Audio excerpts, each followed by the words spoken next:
Alrighty, well, really awesome panel discussion, and I love the questions that came from the audience. So again, your opportunity to talk to the startups themselves, ask them tough questions, put them on the spot. We had the question to Marcus and to the panel about what are the startups in the Austin area, across Texas, and in many cases around the United States, who are focused on these big challenges around autonomy. You're going to hear from them right now. We have a couple of really great companies who are going to pitch in our startup showcase focused on autonomy.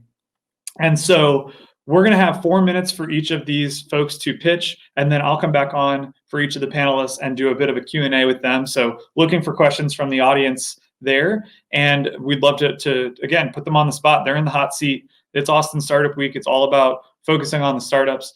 So here is your opportunity to do so. And so just so that our panelists, so I know I see all of them backstage, just so that you guys know the pitching order, we're going to hear from Black Swift Technologies first, followed by, and I hope I'm pronouncing this correctly, but Chasm, followed by IoT AI, and last but not least, we will hear from ZPEG, each of them to talk about their solutions, and then we'll bring everybody back up on stage for a little bit of a dialogue if we have time.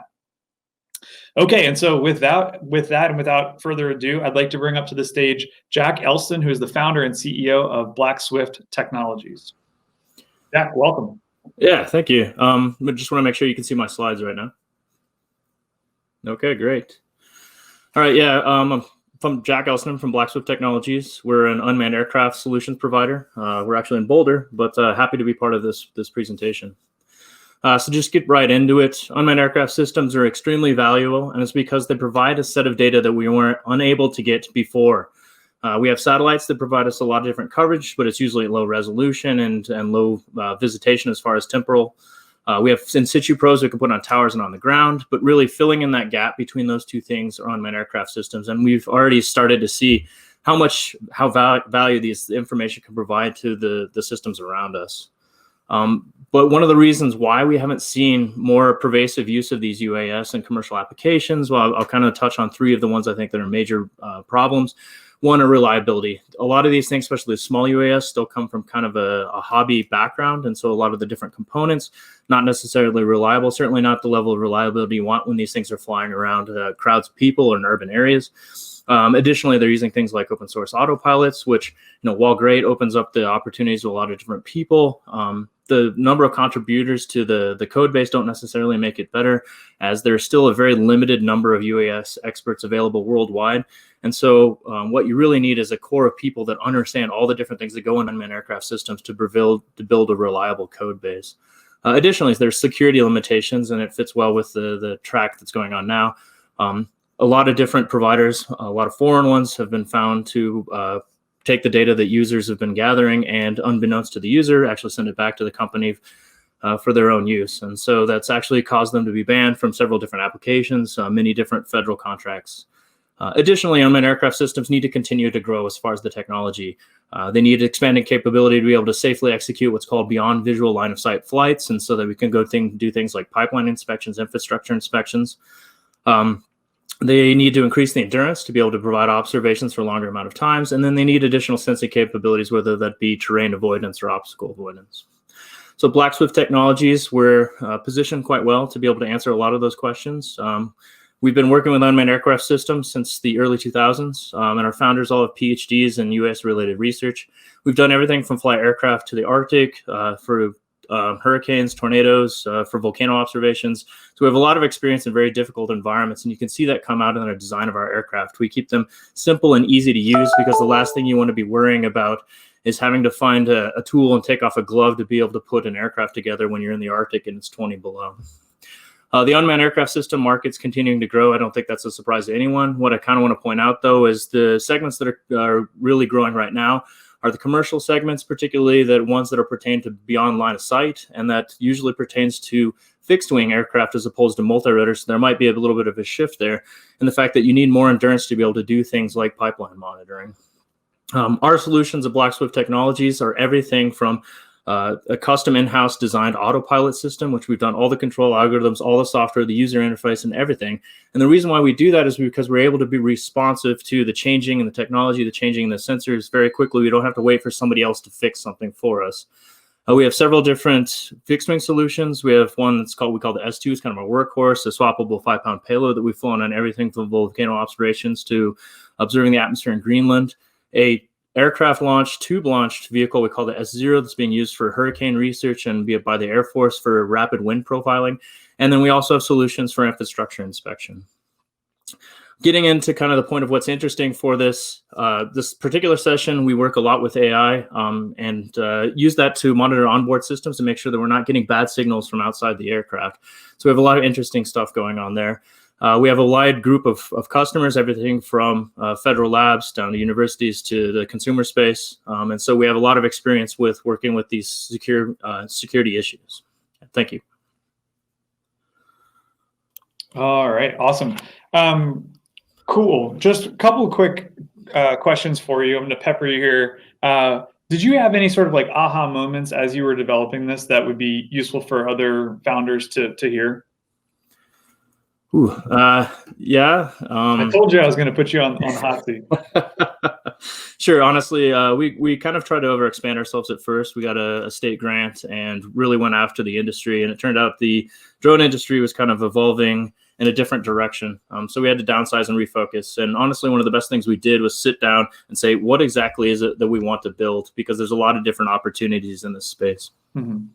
Yeah, I guess along those lines, another question I have for you is, what helped speed up your development the most? Was it injection of capital or injection of talent, or both?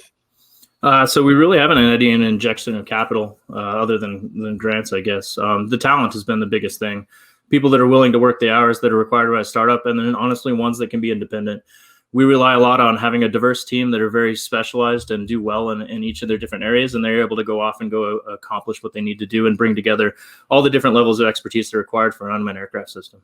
Well, I understand you're in Boulder, Colorado, correct? That's correct, yeah. Awesome. Yeah, I was actually a teacher there. I went to school there. I went to University of Denver, so I can attest to the talent pool that's there that you guys have to choose from. So that's super awesome.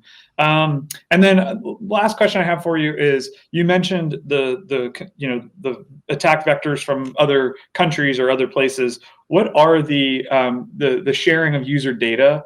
Can you tell us like briefly what vulnerabilities those introduce? Sure. I mean, a lot of times it'd be stuff that can be construed as somewhat benign, but honestly, knowing exactly where and when you were collecting data can be of use to somebody when they're trying to figure out something nefarious about what's going on. In particular, there's sensitive information that these government agencies were trying to collect, going out and doing different site surveys that they don't want people knowing exactly when and where they're flying these aircraft. Yeah, that makes sense. And it's interesting, in the world of photography, it's in the EXIF data. I don't know if you've heard about like National Geographic photographers having to scrub their EXIF data because poachers will use that data to then go and find whatever rare animal they photographed. Certainly, yeah, that's an interesting application. And unfortunately, with unmanned aircraft systems, we mentioned there's a plethora of data, so it's not just in the EXIF. You can glean a lot of different things from what's going on with that aircraft and where you've operated it. Very interesting. Well, thanks for your presentation. And again, we'll pull you back up on stage at the end. And for now, we'll have you go hang out backstage. All right. Up next is Simon Majolovic from Chasm. Did I pronounce both of those correct? Chasm is correct. My last name is actually pronounced Mijolovic. Mijolovic. All right. Very good. Well, I will give you the stage. Take it away. Awesome. Thank you. Devin's got the slides. Beautiful. So yes, we are called Chasm. It's actually an acronym that stands for Container Hardening Automation and Security Monitoring. And we're all about secure autonomy. And we'll talk to you a little bit about the problem set. And that is the fact that, as you are aware of, rampant cloud vulnerabilities, they're the open source nightmare with over 100 new billion lines of code being written every year.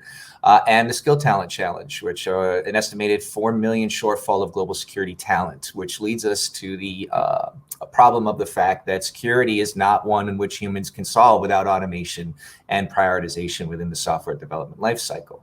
So that's what our product, the Chasm Cloud Software Factory, is designed to do, and that is to bring you to an agile security development lifecycle in a matter of minutes, with continuous integration, delivery, but also integrating continuous hardening into the platform. One of the so what it allows us to do is reduce the engineering time and cost by over 95%. And it is designed to be DoD ATO ready for intelligence environments, civilian environments, and DoD environments. And we do this through the concept of what we call automated security operations, or AutoSecOps, which is the next generation of DevSecOps, which introduces security self-healing. So if anything migrates from the baseline requirements, it automatically heals itself in code. It has the ability to identify and remediate all vulnerabilities found and modifications or changes to its baseline. Provides compliance in code. So instead of going through the manual process of reading STIGs and documentation and manual processes, it's all automated within the baseline itself for baseline resilience throughout your deployment lifecycle, and significantly reducing the human error. So keeping that 18 inches from the keyboard problem away from your infrastructure products. So allowing you to have full supply chain control of your entire cloud stack. So it is the infrastructure layer. If you were to look at, like, for example, all of the unique components that are built into our platform, it is really designed for autonomous security-based operations.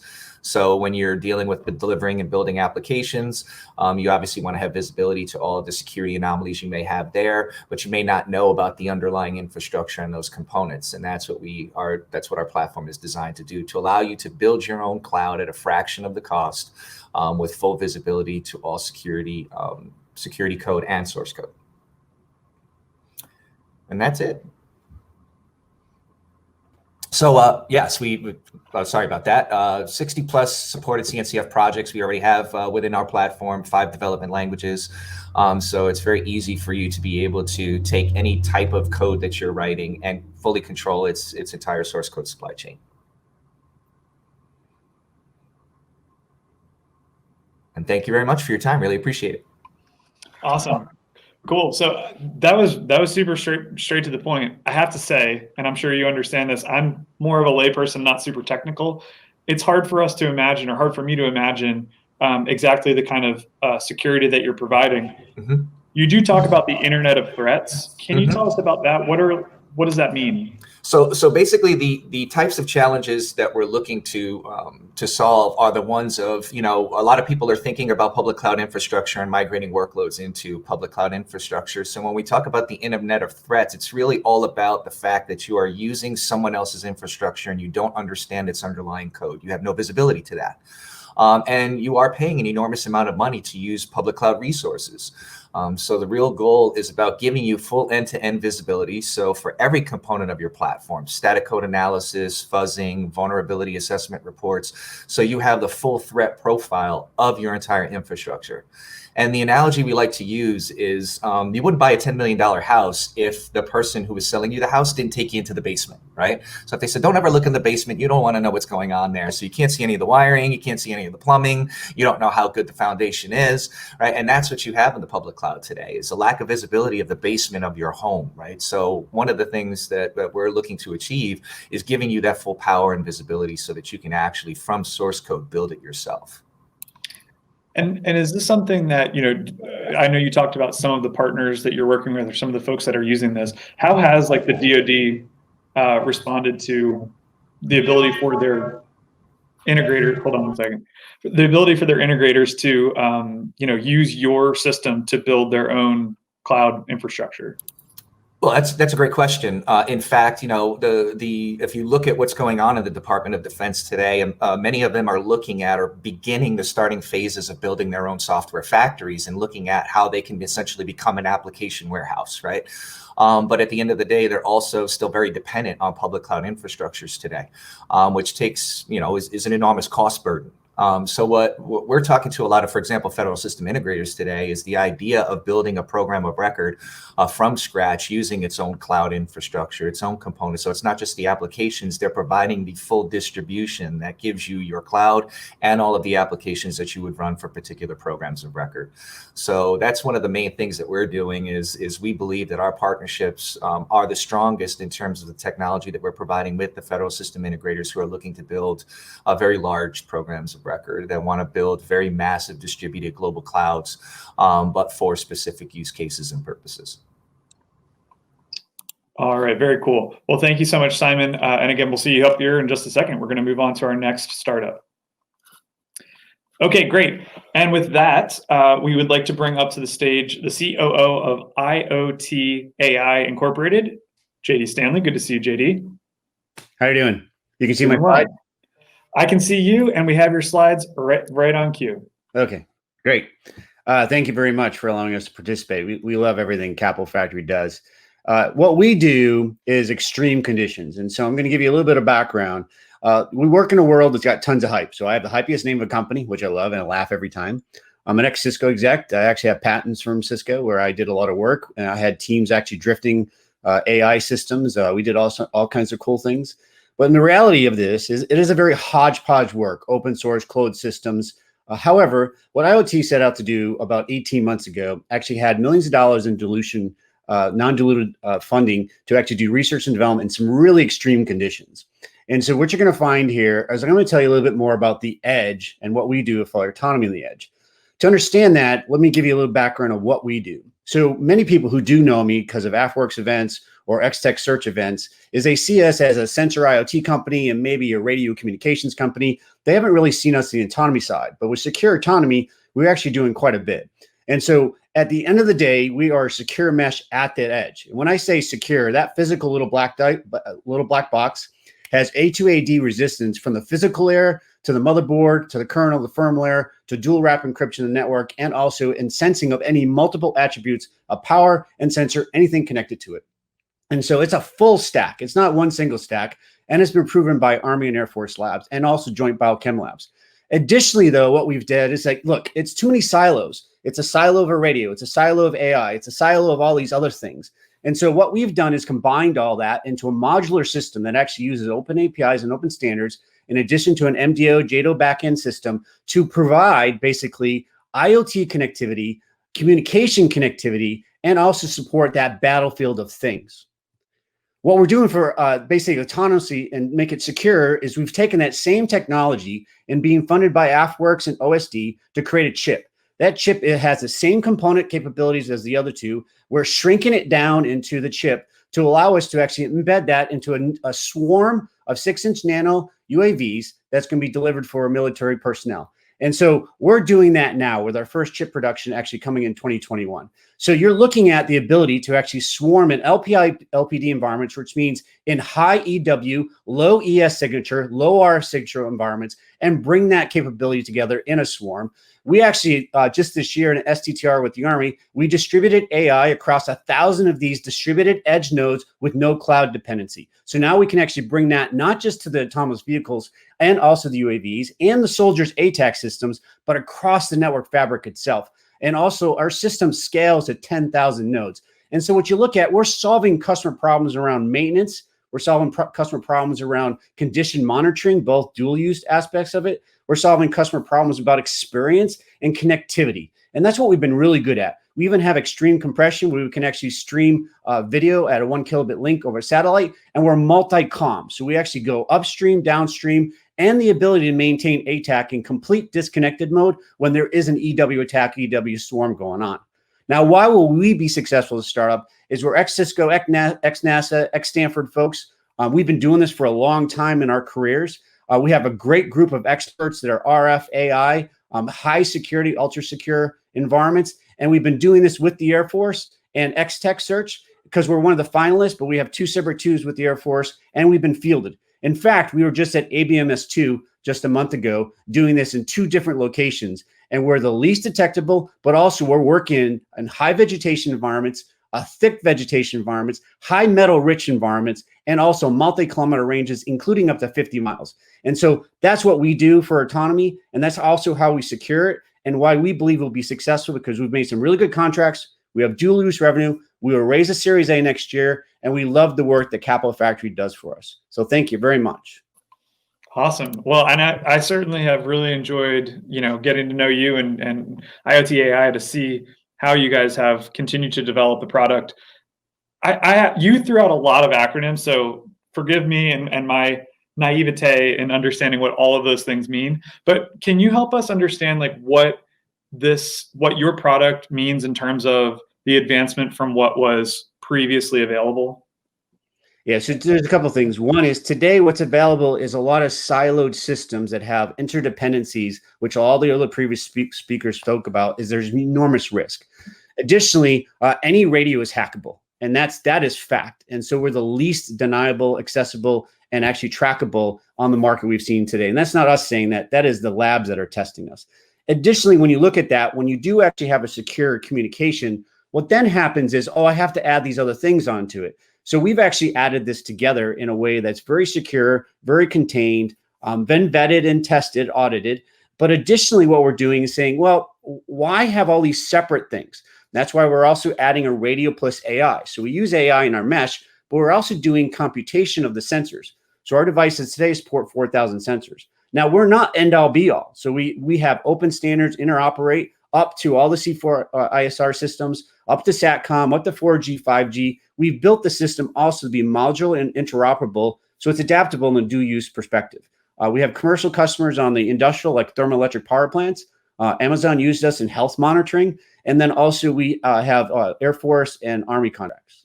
That is super cool. Any interest in getting into the autonomously delivered parcel business at any point? Yeah, that might be interesting. You know, the Agility Prime earlier was mentioned by the AFWorks folks. We could go after that. There's a lot of stuff. I did telematics inside Cisco. I worked on the car vehicle routers. I worked on the Boeing routers and switches too. It's a really high road. And so what we've decided to do is focus more on the use cases, maintenance, health, kind of you think about benzene exposure like oil and gas.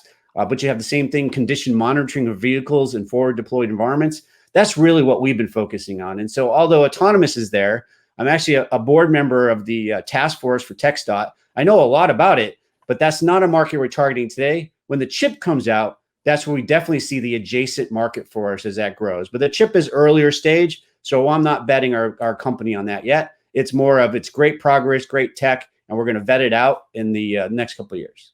Very cool. Well, appreciate it, JD. We'll see you back up here in just a couple minutes.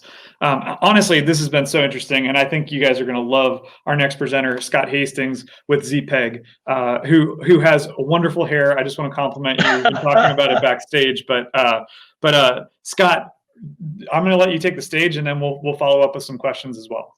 All right, thanks, John. I appreciate it. Thank you all for taking the time and inviting me to come out and speak. I'm going solo without any slides, so hopefully this is easy to follow, but please hit me up with questions if you got any. So, one of the most promising and important applications of autonomous security may be in the detection and visual classification of potential threats.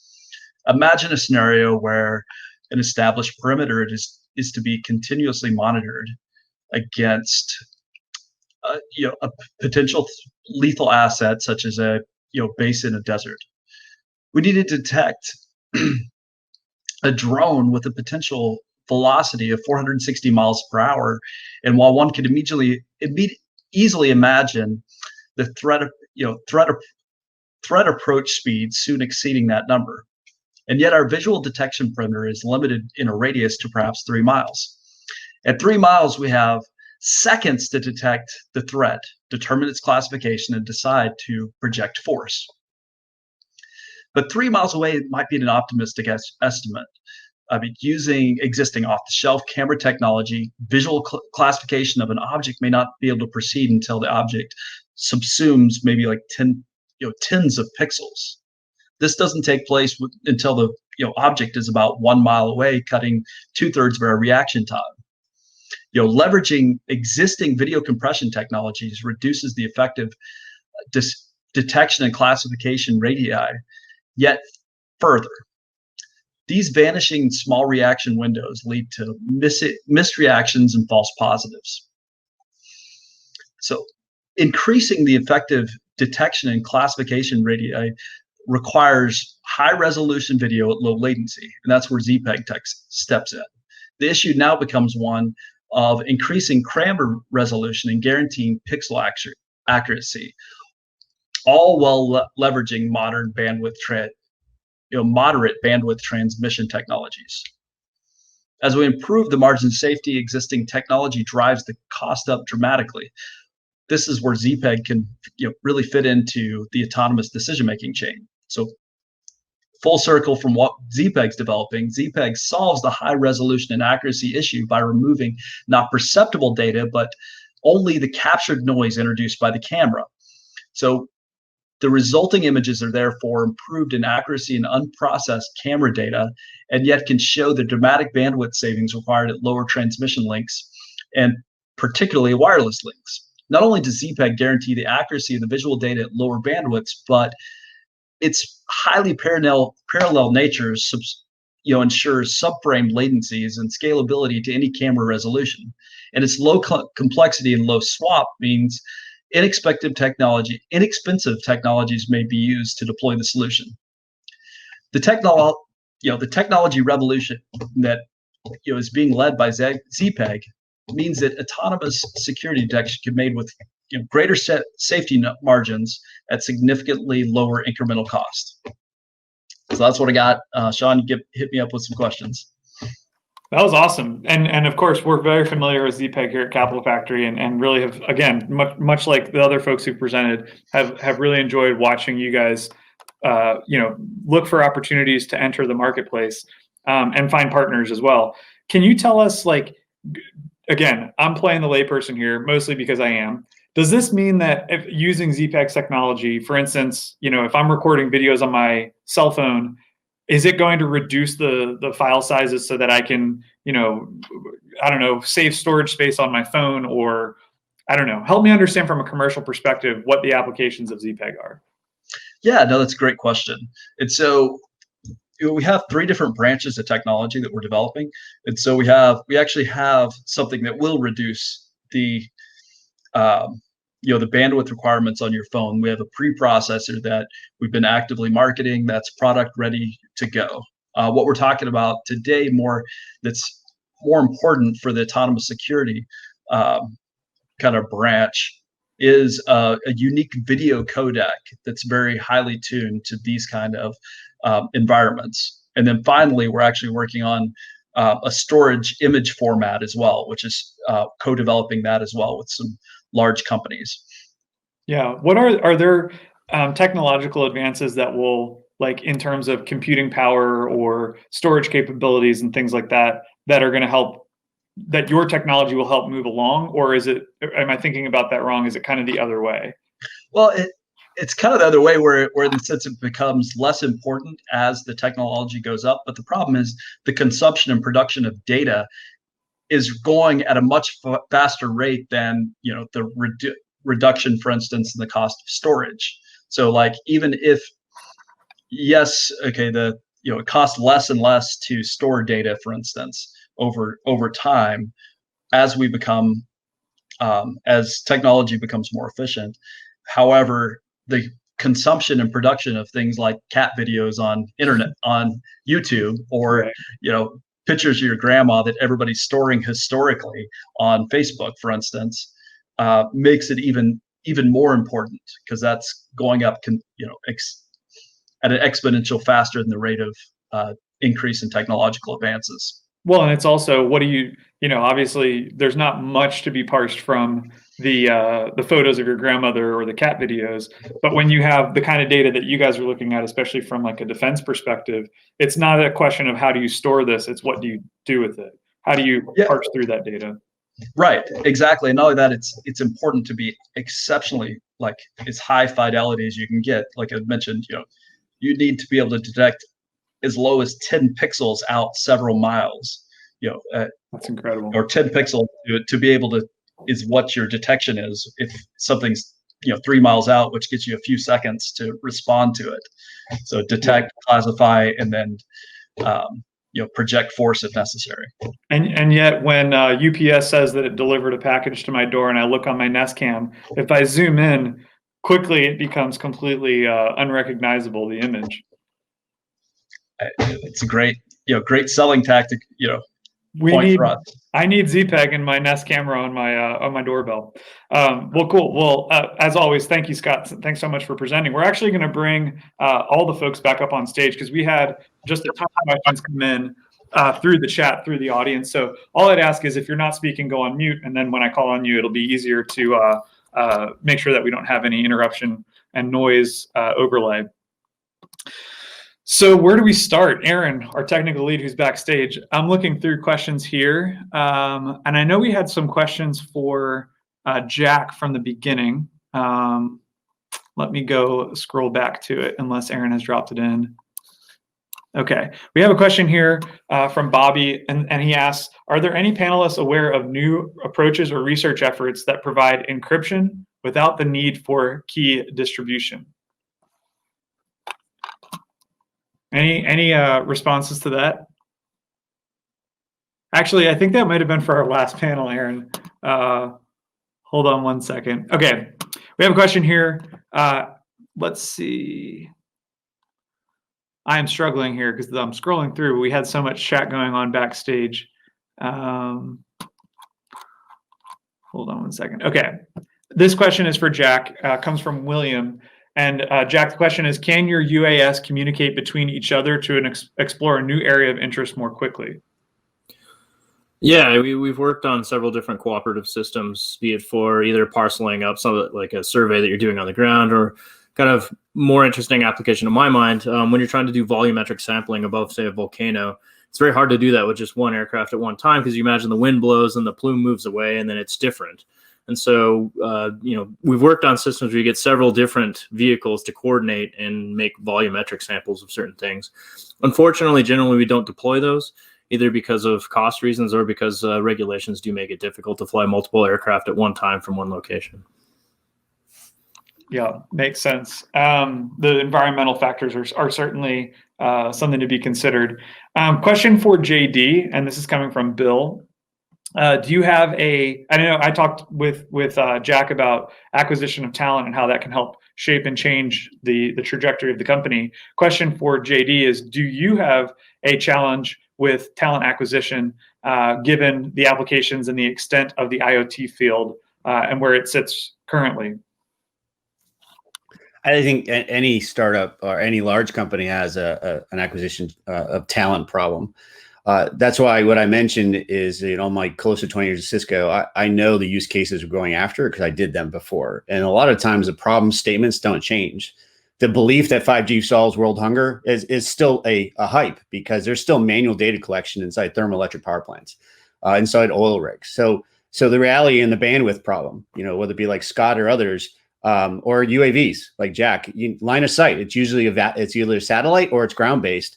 And majority, if not all of those, are still deniable. And so the use cases are much more about getting close to the stakeholders that want to actually figure out how to solve the harder problem and dive into that. And as for standards bodies, there's lots of standards bodies out there. So we are open standards, but some of the stuff we won't disclose or even patent, because it's really well prioritized. But patenting it would violate the cybersecurity components of it and open it up. And so there's a little bit of that balance of, yes, solve world hunger, but reality is solve the problem the customer has and aim at that. Yeah. Well, you brought up a really good point about patents, and we actually do have a question for Scott with ZPEG. I also want to kick the question to Simon, but what do you guys do about patents? And Scott, do you have patents pending right now? Is that something that you guys have pursued or are considering pursuing down the road? Yeah, no, that's a great question. I mean, we're very fortunate that we're looking at things in a very different way, very orthogonal to the way that current technology is doing. So like our patents, for better or worse, keep going through. So the patent bills keep going up, but and then the patent wall keeps getting filled out. So I don't know how many we have now, like 7 to 9, something like that. And then there's several in process as well. And how important is that from a product perspective? Do you do that? I mean, I'm, again, layperson here, but is that to protect what you're working on and to ensure that you don't have, another startup come along and start developing the same solutions? It's a tough decision as an entrepreneur, and I'm sure the rest of you are facing the same thing. Do you keep things as a trade secret versus also disclosing to the world what you've invented? Because then now you've got to go back and defend it. In our case, as we have mass, we have something that has like mass broad appeal to a lot of cases. We decided, in most of our cases, to go ahead and patent it. But there's a lot of things we're keeping as trade secrets as well. And so it's one of those things that you all have to decide, and it's not an easy decision. Yeah, Simon, do you want to weigh in on that? Oh, absolutely. Same boat. Originally, when we designed our platform, we had over 8 provisional patents, but most of what we have is predominantly trade secret. We do understand, after working 25 years in infrastructure, how difficult those infrastructure components are, and some of the intellectual property we've created. So one of the advantages that you have, I think all of us have in general, is the fact that the stuff that we're building is probably really hard to replicate. And that's, so that's the main reason why trade secrets do help us, because we can do a little bit of disclosure, but we do understand that it would take a company with a large group of people 3 to 5 years to reproduce. Yeah. And then I want to open it up to JD or Jack if you guys want to respond to the patent question. I saw JD, I saw you nodding along. What has your process been around? Yeah, no, it's a lot of trade secrets and also prior art. As an angel investor at CTN also, I would just tell you, people are always saying, where's your patent? Where's your patent? Where's your patent? A lot of times the patents are really just defensible. I did a lot of patents inside Cisco. I know that model. And that's what we all have to understand as startups, is that the VCs and they always want to know what your patent is. But reality is it's about the customer traction and it's about your trade secrets. And I think, as Simon said, it's that secret sauce of why you're different, and that you can actually execute something that others can't catch up to, even if they use the same words. And I think there's a little bit of that fallacy of it's always about the patent. Patents are important, but also that prior art is really important to understand inside your own business. And then also the trade secrets, which is part of the prior art, just so you know, saying, should I patent or should I not patent? And like I said, in cybersecurity, patenting something really violates it. We've seen plenty of foreign nations take research from universities and then reverse engineer that and make the ML faster. But they also know how to drift the ML. And so there's a little bit of an issue of that trade secret part of it when it comes to cybersecurity. And this is about secure autonomy. Both those are a risk. And so keeping them together in a different way and thinking about them is really important. Yep. Jack, do you want to weigh in on patents? I don't know how much of the work that you guys are doing really involves patented technologies.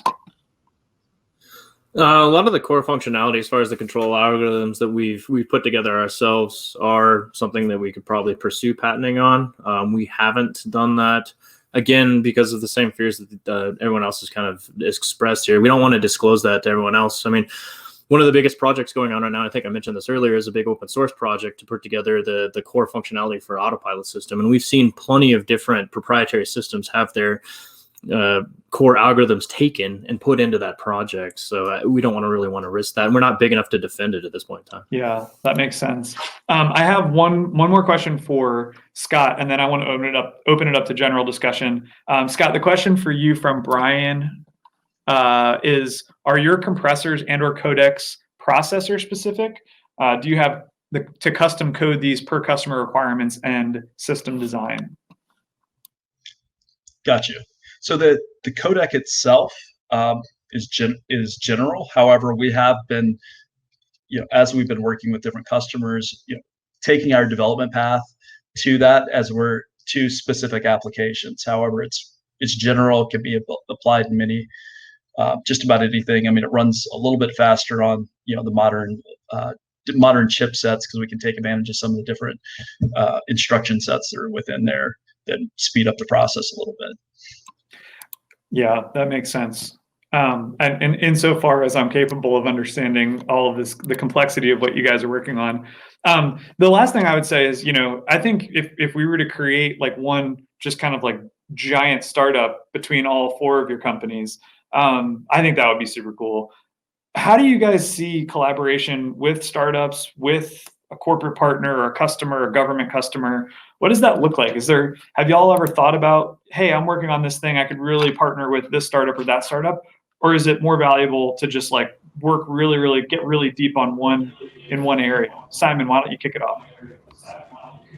I think for us, we are very partner centric. In fact, our whole ecosystem is based around partnership. What we're really doing is giving the government the opportunity to essentially build their own cloud from scratch. So any additional components that can make that easier for them or provide better app delivery is something that we always look towards. So partnerships and very close work with system integrators on looking at those very large applications and program of record stacks is sort of where we're going. Yeah, awesome. Others? I'll pipe in real quick. I think while it's been extremely important, we've had several really great partnerships on our side. I think from the startup mentality, I think you have to be really careful. I'm sure everybody else will say the same, is choosing your partners wisely to not distract from your path, because it's really easy to see, the pot at the end of the, pot of gold at the end of the rainbow, or something that you're always going to be chasing that's not going to quite be there. And you need to focus and stay within your lane and to pursue your goal, relentlessly, because it's easy to get distracted. Yeah. JD, do you agree with that? Yeah, and that's why a little bit of this is from a startup perspective. Pick the category of what partnering means, and then define it, and define basically your boundaries. And so what that means is follows a little bit of what others have said. Is if it comes to an advanced one, like what we're doing on the chip side, we are open with the government. But that's who we really partnered with, because they're funding us, they're doing the advance, and there's a few little partners in that. But when we come back to the kind of the current platform that's under 2 pounds, and we are just developed for ABMS2, a 7-ounce version, that actually, like the 7-ounce, is very quiet. Even at X-Tech Search, which are where our finalists for next week, we will tease that. So anyone wants to see the teaser of it, it's there. But only under government FLUO will we actually disclose it. But it's really cool because it enables ATAC for every soldier and every system that's connected to the mesh, and not just the radio operator. Additionally, though, in between that, like when you do maintenance per overhaul, when we're working with the Air Force, there's people like Lockheed, Northrop, and Boeing. They're critical partners. As part of Capital Factory and X-Tech Search, CACI and also Amazon have been great mentors in the partnering of how would you do these types of things. And so it is a little bit of the slice of use case / partner strategy, but not to get, I think as Scott said, you can't get sucked in, because a lot of times you can spin your wheels on partnering without a return. And there is an osmosis, even if it's unintentional, there is an osmosis to the bigger companies that sometimes they can use the words and actually negatively impact. They don't intend to do that. But I saw lots of times in the corporate IT world, and it happens in the defense world. Yeah, and actually, I'll go to Jack on this one to kind of close us out. We had a question from the audience from Jen, who was on the last panel, asking about defending against model theft. So when you think about that notion of partnering together or working with a systems integrator, how is that something that you're thinking about, Jack? Are you thinking about, we have this model, we're developing this, we want to be careful with what we share out into our partner ecosystem in order to protect the IP that you're developing? Certainly, yeah. Actually, we're currently working with a partner in Spain to do the wind turbine inspections that kind of got mentioned before, and we have to be careful about what we're sharing. Unfortunately, with what we're putting together, we're able to kind of sandbox what we do versus what they do, and able to keep that IP separate. With code and things like that, it's easy to kind of provide things as binaries and then provide interfaces to them and well-define those interfaces. We can do the same kind of thing with the mechanical side of certain things, like just aircraft design in general. I mean, it's easy enough just to buy the aircraft, measure it, and kind of copy it. So unfortunately, there's not a lot we can do about that other than trying to stay ahead of the market, being able to produce the next greatest thing. Yep. Well, we certainly will continue to keep our eyes on what you guys are all developing.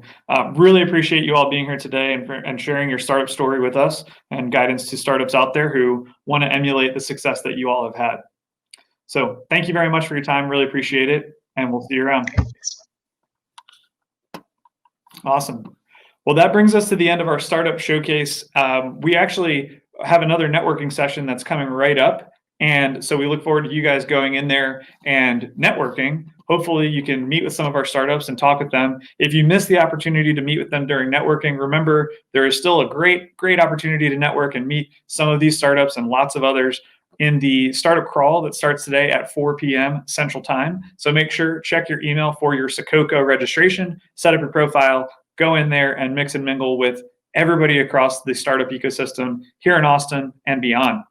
And so with that, make sure that you are in Hopin and you click on the link to go to networking, and we'll have about 15 minutes to network, and then we will see you guys in the next track, wherever that leads you. That's it today for our Secure Autonomy track. Thanks so much again to our supporters and sponsors, CACI for being our track sponsor, MITRE Corporation for being a supporter of the track, as well as being panelists on our sessions and sharing really great information with you all. Hope you enjoyed your time today, and I'll see you over in networking.